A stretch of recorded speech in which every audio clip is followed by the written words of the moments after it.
Hey guys, since I've been getting a lot of questions about solving rational functions, I thought we could spend an extra day on it. So let's get straight into it. There's 4 basic steps when you are solving rational equations. First, you need to find the least common multiple of all the denominators in the equation. So remember, rational equations are made up of different fractions. So you're looking for the least common multiple of just the bottoms of those fractions.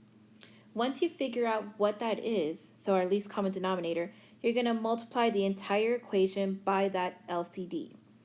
Once you do that, that should get rid of the fractions and you'll be left with just a regular equation. You're going to go ahead and solve that resulting equation. And then the last step is to check your answer for restrictions. So in other words, your answers, when you plug them into the original equation, should never make the denominators equal 0. So let's go straight into our first example. I have 2 over x plus 3x over x squared equals 10 over 2x squared. So right now, I'm only looking at the denominators. And I want to know what their least common multiple is. So I'm just going to write on the side LCD because we're going to figure out what that is in a second. So let's start with the coefficients. So what is in front of the variable? So if you look at the first one, I know there's nothing in front of it, but it's invisible 1. Here it's also invisible 1. And then for the last one, it's 2. So our least common multiple for just the numbers would be the 2. Okay, then you take a look at the variables. I have x squared, and x squared. So our least common denominator there is going to be the x squared. So our least common denominator overall is 2x squared. I'm going to take off this highlight, that way it won't confuse us later. Okay, so our second step says that now that we know what our LCD is, we're going to multiply the entire equation by that. So 2x squared times my first term, which was 2 over x, plus 2x squared times 3x over x squared equals 2x squared times 10 over 2x squared. So every single term in the equation is multiplied by the LCD. Okay, so now let's go through and show our work. So for the very first term, I'm going to zoom in on it for a second. The whole point is that I want to get rid of the fraction. So the x at the bottom, I need to figure out a way to cancel it out. But right now, this is x and this is x squared. They're not exactly the same thing, so I can't cancel just yet. But if you remember your properties of exponents, 2x squared is just another way of saying x times x. So now you can cancel out one of those x's. So that one is gone, along with the denominator. So then take a look at what you have left. I have this 2, I have this x, and I have this 2. We're going to multiply them all together, which gives us, for this first term,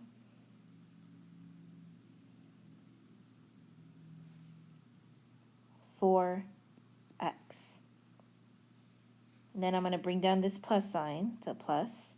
Now let's take a look at the second term. So same as before, I want to cancel out as much as I possibly can. So I see here in the denominator I have x to the second power. I can cancel that out with x to the second power here.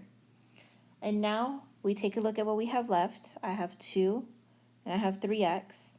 We're going to multiply them together. So 2 times 3x gives me 6x. equal sign. Okay, last term. Okay, so again, I'm going to zoom in on it. So I have a 2 in the numerator, 2 in the denominator. Have an x squared in the numerator, x squared in the denominator. So all that we have left for this term is just a 10 on its own. So we now have equals 10. So our resulting equation here is just a linear equation. Our third step says that we're going to solve this. So I'm going to combine like terms. So there on the left, 4x plus 6x gives me 10x, and it's still equal to 10. And then I'm going to get that x alone, so we're going to divide both sides by 10. So that gives me x equals 1. Okay, our last step is to check for any restrictions.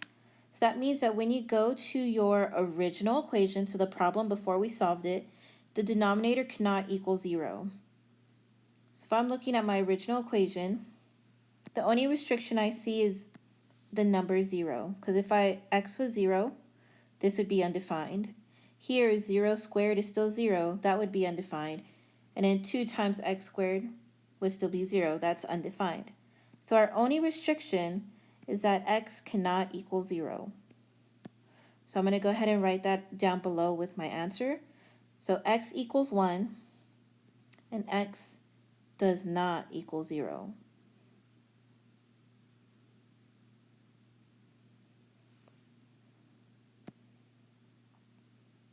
Okay, let's take a look at our next problem.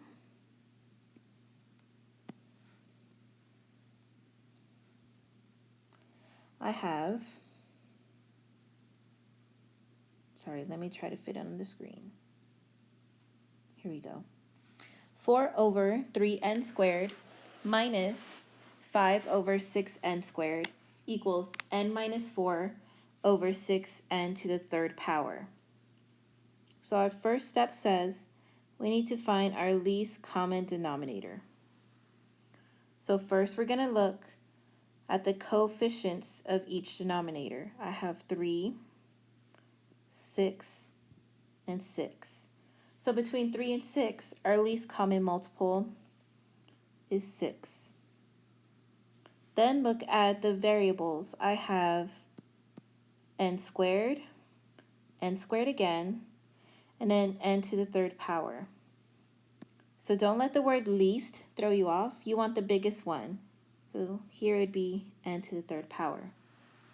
So since now that we know that our LCD is n to the third power, we're going to multiply the entire equation by that.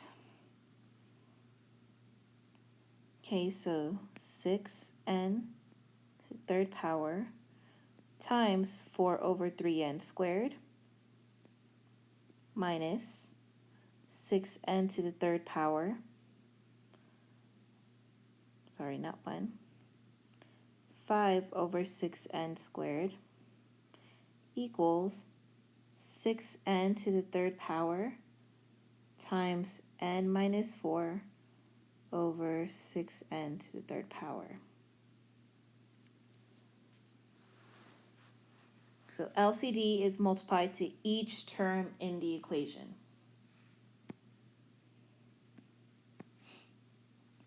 So just as we did before, we're going to perform this multiplication looking at one term at a time. So let's look at the first term.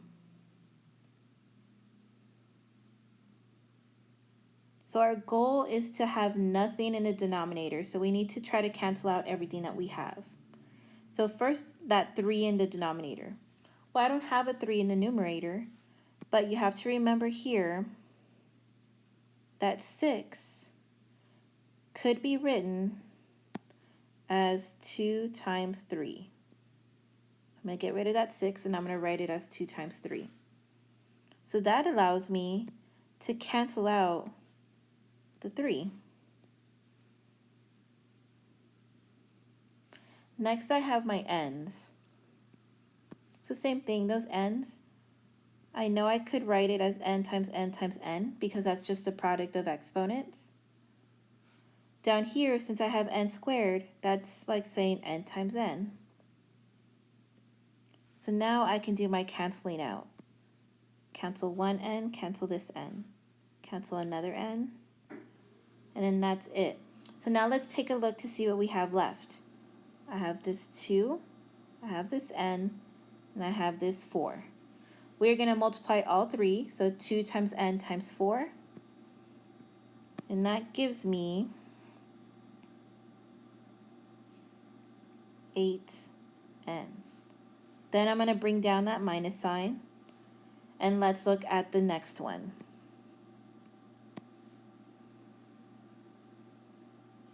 Okay, so this one, the number cancels out pretty easily. So 6 in the numerator, 6 in the denominator. But then I have my letters, my variables. So again, n to the third power means that there's 3 n's on the top. N to the second power means that there's 2 n's at the bottom. So we're going to cancel out as many as we can. Okay, so 2 of them cancel out. And what do we have left? We have this n, and we have this 5. So when we multiply that, 5 times n, it just gives me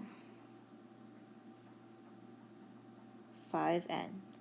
Then bring down the equal sign here, and let's do the last term.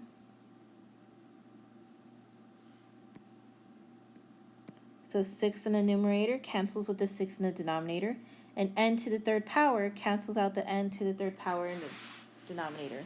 So all that I have left is n minus 4. So we're going to put equals n minus 4.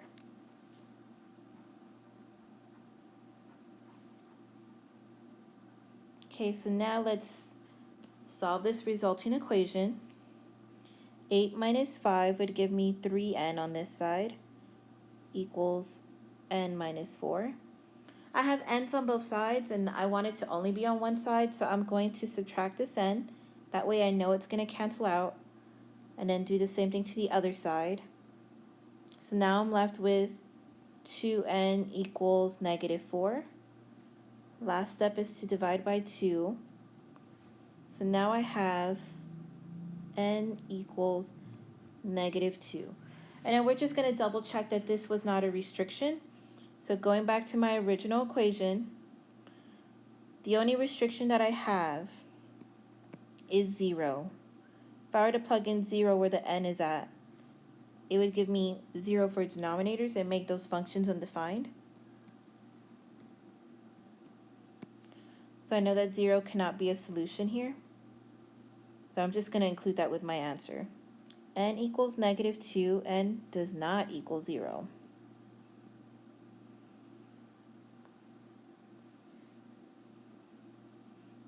Okay, so for these first two examples, once we multiplied by LCD, our resulting equation was a linear equation. What I mean is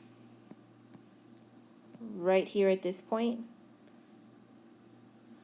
they both had a linear equation as a resulting equation. For example number 3, that's not going to be the case. It is going to turn into a quadratic. So let's go ahead and get started on that one. Example number 3 is 1 minus m over 2m minus 4m over m squared equals 6 over m squared.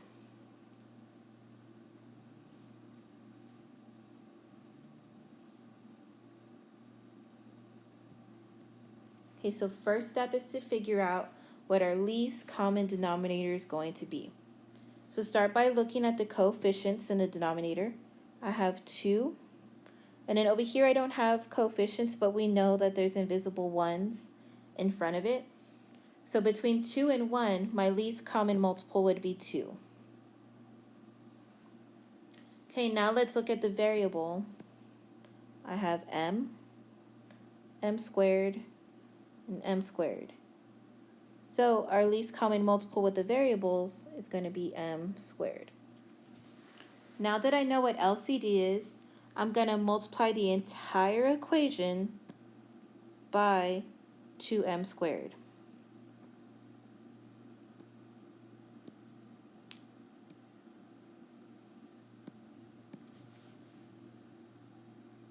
Okay. 2m squared times 1 minus m over 2m minus 2m squared times 4m over m squared equals 2m squared times 6 over m squared.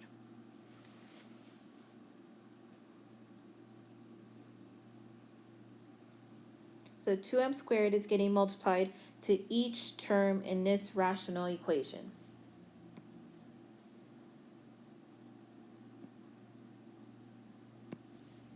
Okay, so now I'm going to go through and multiply each one. So let's look at the first term. I'm going to zoom in. So I know that 2 will cancel out with 2, and that m squared, by properties of exponents, is just the same as saying m times m. So I can cancel out one of those m's. So all that I'm left with here is m and 1 minus m. So this term, we're going to rewrite it as m times 1 minus m. Bring down my minus sign. Then now let's look at the second term. M squared gets canceled out with m squared, and we're left with 2 times 4m, which makes this turn into 8m equals, okay, now let's look at the last one. Again, m squared cancels with m squared, and all that I'm left with is 2 times 6. 2 times 6 gives me 12.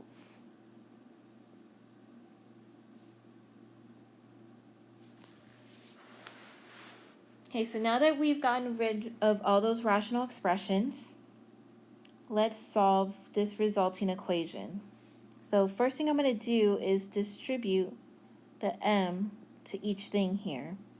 So I have m minus m squared. Then the rest of it's going to stay the same.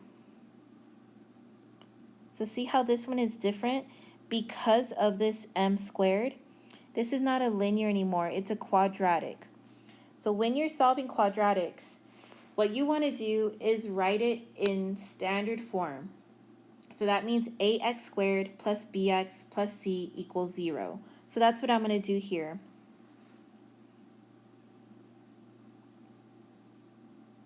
What I'm going to do actually is let me combine these like terms first. So what I mean by like terms is this one and this one. So that leaves me with negative m squared minus 7m equals 12. But because that m squared is negative, it's not necessarily a problem, but it's a lot easier if it would be positive. So I'm going to move these two things over this way. So I'm going to cancel out that negative by adding. And what you do to one side, you have to do to the other. And then same thing with that 7m. I'm going to cancel it out by adding. And what you do to one side, you have to do to the other. So that leaves me with, since everything canceled out on the left, that's just 0, equals, and now the rest of this stuff on the right side, it's all going to stay the same. I'm just going to reorder it a little bit.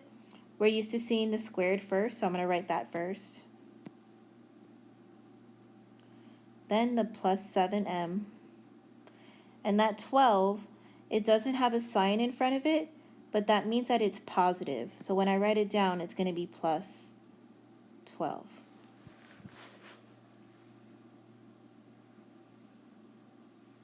Okay, so now that my quadratic is in standard form, I want to factor it. That's going to be the easiest way to solve. So the way we factor is I'm going to do my little t-chart here. I need to multiply a times c. So that means that the first number, which invisible 1, times the last number, 12. So 1 times 12 is 12. But I needed to add up to whatever's in the middle, so 7. So think about your factors of 12. You could have 1 times 12, 2 times 6, or 3 times 4. But again, we're looking for the one that adds up to 7. The first one adds up to 13, so that can't be it. Second one adds up to 8, so that cannot be it. 3 plus 4 is 7, so those are the ones that are going to work. So I'm going to rewrite this as 0 equals m plus 3, m plus 4. Now that I have my factors, I'm going to set each one equal to 0. So m plus 3 equals 0, m plus 4 equals 0. Then you just solve. So I would subtract 3 from both sides here so it can cancel. And I have m equals negative 3. Then on this one I would subtract 4 so it can cancel. And I get m equals negative 4. Okay, then I'm going to just double check for restrictions. So in my original equation, it looks like my only restriction is that m can't equal 0. So for my answer here, I'm going to write m cannot equal 0, but it does equal the set, so curly bracket, negative 4, negative 3. When it's a quadratic, you're going to get 2 answers.